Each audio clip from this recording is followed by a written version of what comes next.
जी, बिस्मिल्लाहिर्रहमानिर्रहीम। दोस्तों, हाज़िर हूँ पीओएस सीरीज़ की एक नई क्लास के साथ। आज की क्लास में हम इंशाल्लाह सेल फॉर्म को मज़ीद एक्सप्लोर करेंगे और इसमें कोडिंग जो है वो अपनी स्टार्ट करेंगे कि किस तरीके से हम इसमें आइटम्स ऐड कर सकें और मज़ीद आगे हम चलें। आए चलते हैं सेल फॉर्म की इस नई क्लास की तरफ।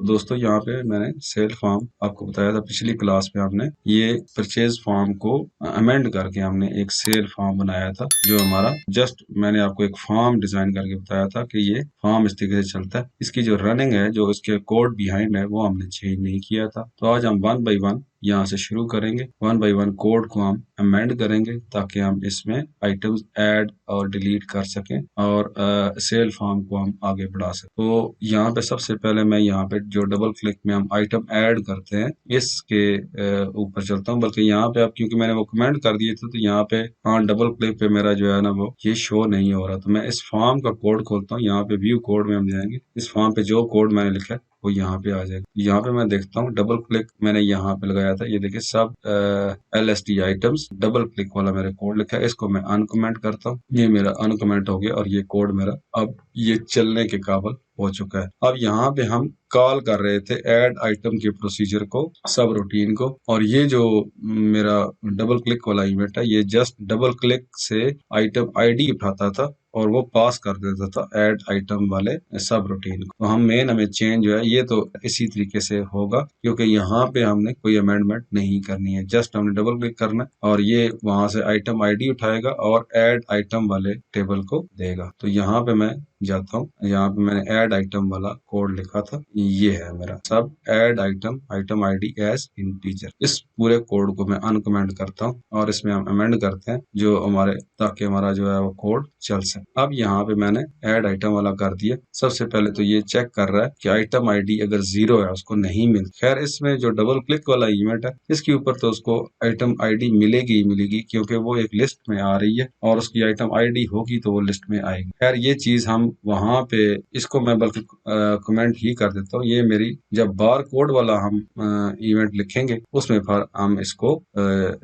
चलाएंगे। यहाँ पे नीचे आप देखें do command, run command, AC command, save record. अब ये किस लिए हमने लिखी थी? ये हमने लिखी थी अपने मेन फॉर्म को सेव करने के लिए। ये जस्ट क्योंकि हमारा कंट्रोल भी यहीं पे है और ये फॉर्म हमारा सेल एंट्री के साथ, जो हमारा सेल फॉर्म है सेल एंट्री के साथ बाउंड है, इसलिए ये कमांड एज इट इज चलेगी और ये हमारा रिकॉर्ड सेल एंट्री के टेबल में सेव हो जाएगा। उसके बाद ये डेटाबेस भी इसी तरीके से चलेगा। डेम रिकॉर्ड सेट भी इसी तरीके से होगा। डीबी भी ठीक है। यहाँ पे जो हम रिकॉर्ड सेट ओपन करें, यहाँ पे हम रिकॉर्ड सेट ओपन कैसे करेंगे? आइटम आईडी भी होगा और क्वांटिटी ये भी सेम ही है हमारे जो सेल डिटेल वाला टेबल है उसमें। तो यहाँ पे परचेज डिटेल की जगह पे मैं अमेंड कर दूंगा। यहाँ पे मैं क्या कर दूंगा, सेल डिटेल, और PEID की जगह हमारा आ जाएगा SEID, और मी डॉट PEID की जगह पे SEID, और यहाँ पे आइटम। यहाँ पे एक चीज मैं भूल गया आपको बताना, यहीं पे इसको रखते हैं। अब देखें यहाँ पे मी डॉट SEID मैंने किया, फॉर्म के कंट्रोल को मैंने रेफर किया मी डॉट SEID, लेकिन फॉर्म कंट्रोल को हमने चेंज नहीं किए हैं उनके नाम। अब मी डॉट SEID जब रेफर होगा तो यहाँ पे एरर आएगा। एरर क्या आएगा मैं आपको बताता हूँ। यहाँ पे देखें, यहाँ पे मैंने SEID तो कर दिया, लेकिन ये जो टेक्स्ट बॉक्स है इसका नाम हमने चेंज नहीं किया है। जब मैं इसको क्लिक करता हूँ, आप अदर में जाते हैं तो देखें यहाँ पे इसका नाम ऑलरेडी क्या चल रहा है, PEID। जब मैं वहां पे SEID मैंने कर दिया तो ये नहीं चलेगा, इसलिए इसका नाम भी मैं क्या करूंगा, SEID कर दूंगा। उसके अलावा सेल डेट का जो नाम देखें यहाँ पे परचेज डेट लिखा हुआ है, इसको भी मैं चेंज करूंगा। इसका नाम हम सेल डेट करेंगे, सेल्स डेट। जो यहाँ पे लिखा हुआ है ऑलरेडी हम यही नाम रखते हैं। यहाँ पे सप्लायर आईडी था, इसका नाम मैं रख देता हूँ कस्टमर। के बाद सेल परचेज टाइप था, यहाँ पे क्या आ जाएगा, सेल्स टाइप, सेल्स अंडरस्कोर। ये मैंने इसके नाम चेंज कर दिए। अब दोबारा हम चलते हैं कोडिंग की तरफ। अब देखें इवेंट यहाँ पे आ गया होगा क्योंकि मैंने उसको अनकमेंट कर दिया। इसी इवेंट में हम चलते हैं, उसमें आया और वहां से वो कॉल यहाँ से कर रहा है। अब मेरा जो मी डॉट SEID है ये ठीक हो चुका है और ये चलेगा। आइटम आईडी क्योंकि सब में सेम है इसलिए इसको चेंज करने की जरूरत नहीं। अब यहाँ पे वो चेक कर रहा है कि अगर ऑलरेडी आइटम मेरे बिल में डली हुई है तो वो रिकॉर्ड काउंट चेक कर लेगा, मैसेज भाग देगा item already added to bill. अब ये परचेज बिल हो या सेल बिल, हमने बिल लिख दिया तो ये भी वहीं पे चलेगा। उसके बाद rs.edit रिकॉर्ड सेट को उसने एडिट किया। Record set already sales detail का रिकॉर्ड सेट हमारा चल रहा है,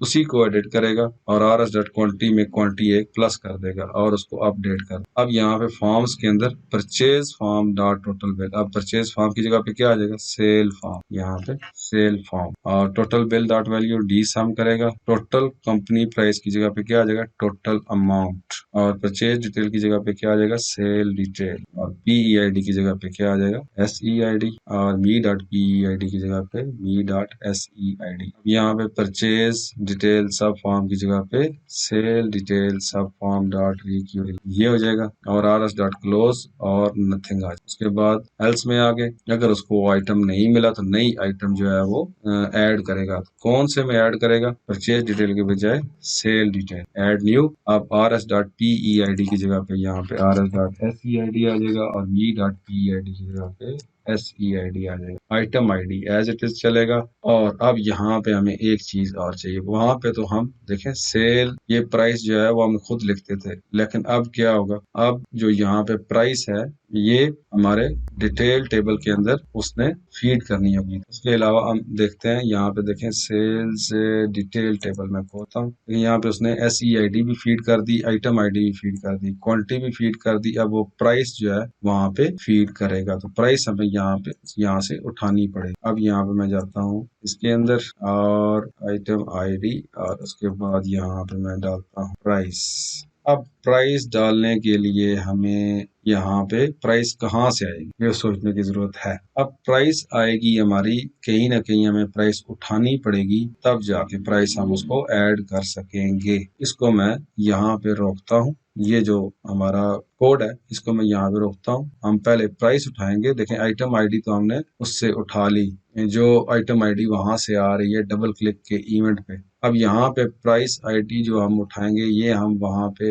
एक हमें वहां पे हमने ये किया था कॉल ऐड आइटम में, एक चीज तो हमने ये डाली थी और दूसरी हमें यहाँ पे उसको प्राइस भी देनी पड़ेगी। अब मैं इसको यहाँ पे क्लोज करता हूँ और ये जो हमारा लिस्ट आइटम है इसके अंदर हम अपनी प्राइस भी डालते हैं। अब यहाँ पे इसके आप डाटा में चले जाएं, आइटम क्यूरी है, इसको हम खोलते हैं इस क्यूरी को और यहाँ पे सेल प्राइस का हम एक नया कॉलम ऐड कर देते हैं, सेल प्राइस। अब आप जब इसको रन करेंगे देखें हर एक की सेल प्राइस आपके पास कॉलम नंबर 1 तो हम वैसे कहते हैं, ये इसका 0 है, 0 में आइटम आईडी है, 1 में आइटम नेम है और 2 में जो है वो हमारी सेल प्राइस है। तो इसको मैं क्लोज कर, हमारी सेल प्राइस जो है वो यहाँ पे इसके अंदर जो है वो आ रही होगी। मैं इसको रन करता हूँ, यहाँ पे तो खैर वो हमने हाइड किया हुआ है, इसको मैं यहाँ पे खोलता हूँ। बाउंड कॉलम 1 है और फॉर्मेट में हम जाते हैं। देखिए कॉलम विड्थ, कॉलम काउंट हम यहाँ पे मैं कर देता हूँ 3 कॉलम्स कर देते हैं 4। और अगर मैंने यहाँ पे डिस्प्ले करानी है प्राइस तो यहाँ पे मैं उसको डिस्प्ले करा सकता हूँ। डिस्प्ले में क्या कराऊंगा, इसको मैं 2 कर देता हूँ, 2 सेंटीमीटर। तो यहाँ पे अगर मैं अब रन करता हूँ तो ये देखें हर एक आइटम की आगे उसकी प्राइस भी आ रही है। अगर आप चाहते हैं प्राइस साथ लिखना तो ठीक है, वरना अगर नहीं लिखना चाहते तो उसको आप 0 कर सकते हैं ताकि साफ सुथरा सा आपका रहे। यहाँ पे प्राइस दिखाने की जरूरत नहीं है, यहाँ पे आप 4 की बजाय यहाँ पे 0 कर सकते हैं। अब आप जिसको आप चलाएंगे तो ये फिजिकली तो रहेगा इसके अंदर, लेकिन वो हाइड होगा। हमने यहाँ पे उठा ली। अब ये जो हमारा इसका कॉलम 2 है, इंडेक्स 2 है, टोटल तो 3 कॉलम्स हैं, पहले का 0, दूसरे का 1, तीसरे का 2। तो 2 के अंदर हमारी जो है वो प्राइस पड़ी है। इस पे डबल क्लिक इवेंट पे मैंने कोड लिखा था, यहाँ पे मैं आ जाऊँ और यहाँ पे जो ये कॉल ऐड आइटम्स का है इसमें मैं एक तो उसको मैंने कॉलम 0 का हवाला दिया और कामा मैंने किया और यहाँ पे मैं एक और इसको पैरामीटर दूंगा, वो क्या होगा, me dot lst items dot column 2। 2 parameter मैंने इसको दे दिए। एक तो ये आइटम आईडी उठाएगा, देखें प्राइवेट सब आइटम आईडी एज इंटीजर कामा फुल स्टॉप लगा दिया कामा प्राइस एज करेंसी। 2 चीजें मैंने यहाँ पे उठा ली। वो अब क्या करेगा, जो आइटम आईडी है वो आइटम ये lst आइटम कॉलम 0 की वैल्यू वो डालेगा आइटम आईडी के अंदर और कॉलम 2 की वैल्यू वो डालेगा प्राइस के अंदर। अब यहाँ पे मैं प्राइस उठा लूंगा, आइटम आईडी की बजाय यहाँ पे मैं क्या करूंगा RS साइन एक्सक्लेमेशन और इसका नाम मैं कंफर्म कर लेता हूँ डिटेल के अंदर क्या है, PRICE प्राइस। तो मैं यहाँ पे RS dot PRICE price is equal to जो यहाँ पे मेरे पास प्राइस आई है वो क्या मैंने दी है PRICE प्राइस। अब वो यहाँ पे RS डॉट प्राइस के अंदर प्राइस डाल देगा, क्वांटिटी में 1 डाल देगा, अपडेट करेगा और ये परचेज डिटेल की बजाय यहाँ पे क्या हो जाएगा सेल डिटेल सब फॉर्म ये आ जाएगा। मैं डीबग करता हूँ, अगर कहीं पे कोई गलती नजर आ जाएगी, फिलहाल कोई नहीं नजर आ रही। लॉजिकल एरर हो सकता है लेकिन सिंटेक्स एरर तकरीबन हमने दूर कर दी है। मैं इसको क्लोज करता हूँ, इस टेबल को भी मैं क्लोज करता हूँ और मैं इस फॉर्म को रन कर, ये मेरे पास ये लिखे हुए हैं ऑलरेडी। अब मैं इंपीरियल लेदर अगर मैं डालता हूँ यहाँ पे देखिए पहला आइटम मेरा आ गया क्वांटिटी, प्राइस उसने 110 उसकी उठा ली, तो मैं प्लस करता हूँ तो रेफरेंस परचेज, अच्छा प्लस पे हमने क्योंकि कोड जो है वो अमेंड नहीं किया इसलिए वो यहाँ पे एरर दे रहा है। चलें इसको मैं रहने देता हूँ, माइनस पे भी वो मुझे एरर देगा इसलिए इसको मैं फिलहाल रहने देता हूँ। ये देखें हमारी जो आइटम है वो सही उठा के ला रहा है। अब मैं फर्स्ट के ब्राइट 20 वाला करता हूँ, देखें उसने इसकी प्राइस 0 है, शायद कहीं लिखी नहीं होगी, इसकी देखें 90 प्राइस वो उठा के लाया। बेक पार्लर मार्कोनी वो 1 है और ये 90 प्राइस उठा के लाया और टोटल 90 उसने कर दिया। इसका मतलब हमारा कोड जो है वो सही चल रहा है। कप केक की देखें वो 120 उठा के लाया, रियल 1 kg की प्राइस देखें 210 वो उठा के लाया और वो प्राइस जो है वो साथ साथ उठा के ला रहा है। हम क्वांटिटी प्लस करते जाएंगे, जब हम कोड दुरुस्त करेंगे तो हमारी जो है वो क्वांटिटी भी जो है वो बेहतर होती जाएगी। हम क्वांटिटी पे भी कोड को देख लेते हैं, देखें यहाँ पे अब ये माइनस, अब ये क्वांटिटी इवेंट प्रोसीजर में हम चले गए, यहाँ पे देखें me dot quantity dot value less than 2 then message box और यहाँ पे उसने quantity is less than 1 exit sub else quantity dot value quantity -1 और ये तो ठीक है, इसमें कोई मुझे असल में, अच्छा आगे हमने अपडेट लिखा होगा, कमांड सेव होता है, यहाँ पे भी हम कर लेते हैं क्वांटिटी वैल्यू +1, यहाँ पे ठीक है, ये भी ठीक है, यहाँ पे भी ठीक है। आफ्टर डिलीट कंफर्मेशन में यहाँ पे वो परचेज फॉर्म देखें यहाँ पे दिया हुआ है, यहाँ पे अपडेट जो है वो यहाँ पे मैं करता हूँ sale form total bill value total amount sale detail, ये मैंने पिछली क्लास में आपको याद होगा यहाँ पे थोड़ा बहुत अमेंड किया था, चल रहा था सिर्फ यहाँ पे परचेज फॉर्म जो है वो मैंने नहीं किया था, इसको मैंने कंपाइल कर लिया। अब हम इसको रन करते हैं। इंपीरियल लादर क्वांटिटी मैंने प्लस की, ये देखें 2 होगी 110 220, इसी तरह फिर की 330 और 750, देखें ये भी अपडेट हो रहा है। अब 750 में प्लस 110 होना चाहिए, देखें 860 और यहाँ पे 440 ये हो रहा है। इसको भी प्लस करें, ये भी हो रहा है, माइनस भी हो रहा है, इसको माइनस करें, देखें नॉट लेस देन 1 ये भी ठीक है। इसको खैर इसकी तो प्राइस ही 0 है, यहाँ पे हम दे सकते हैं, अगर प्राइस फर्ज किया 0 है तो हम यहाँ पे प्राइस अमेंड कर सकते हैं। अलावा ये प्लस करेंगे तो ये प्लस होता जा रहा है और ये इसी तरह से चलते जा रहे हैं। अब डिस्काउंट में यहाँ पे ऐड करता हूँ, फर्ज किया 12, इसको मैं 60 रुपीज डिस्काउंट दे देता हूँ, ये देखें 1200 हमारा बिल्कुल सही चल रहा है। आगे हम कोडिंग जो है वो यहाँ पे करेंगे। कैश पेड अगर मैं दर्ज करता हूँ तो यहाँ पे बैलेंस जो है वो आ जाएगा। यहाँ पे मैं सर्च करता हूँ BRIT, देखें सर्च हमारा नहीं हुआ क्योंकि इसको भी हमने कमेंट कर दिया, तो इसको मैं अनकमेंट कर देता हूँ ताकि हमारा सर्च वाला जो है वो चीज हमारी चल पड़े। ये मैंने इसको अनकमेंट कर दिया, ये हमारा चल पड़ेगा। अब देखें मैं यहाँ पे इसको क्लोज करता हूँ, अब मैं इसको सर्च करता हूँ, राइट देखें आ गया 500 ग्राम, इसको मैंने क्लिक किया, ये कहाँ पे इनवैलिड यूज ऑफ नल दे रहा है। अच्छा हाँ यस, इसका हो सकता है